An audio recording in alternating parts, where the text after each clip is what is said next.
just on the pure economic side, ticket revenues each year somewhere between 1.3 and 1.5 billion pounds. Several hundred million to VAT, in that just purely from VAT. The sector employs nearly 300,000 people at any one time. And of course, it is genuinely one of the sectors in which we lead the world. It's part of our history. We're net exporters in this field, not importers. And something that has taken, decades to build to the extent that we have. We're a growth industry. We've grown every single year for the last 10 years. Is obviously in huge peril. Julian, what's been interesting is to see how much the theater industry has adapted through the lockdowns, making shows available to view at home. And we've now had a glimpse into what that looks like to, ingest culture online. How much of that should we expect to stay as we come out of lockdown? And is there a way to make that a more profitable part of the industry moving forward? I think the answer to both your questions is undoubtedly yes. There has been more and more digital work happening, and the way to, if you like, monetize that is, of course, part of the future.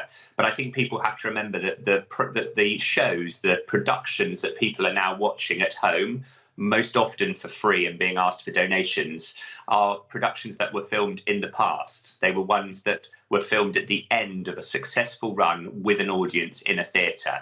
So the cost of actually mounting that production, putting it on stage, rehearsing it, etc., was all built on ticket revenue from running for a number of performances, a number of months in a venue.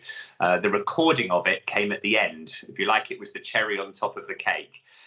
So, you're seeing historic things. You're not seeing new things being broadcast at the moment. The cost of setting one of those up just to record from scratch would be prohibitive economically.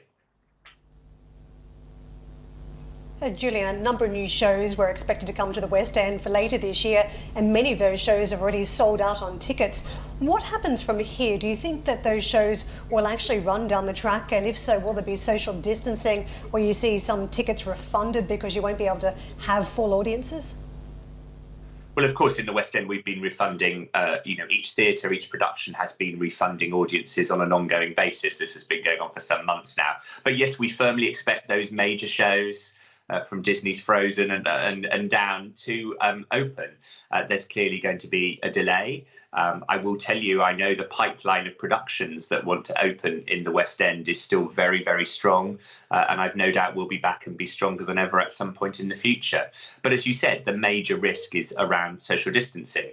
At 2 metres, it puts the average theatre at only 20% of seats being able to be occupied. And at 1 metre, if we go down as a country to 1 metre social distancing, that means 30 to 35% of seats being able to be occupied. So with social distancing in place, it means that most theatres will struggle to open in any sense of normality. And clearly, without major government support, theatres, just from a pure money perspective, would struggle to make that work.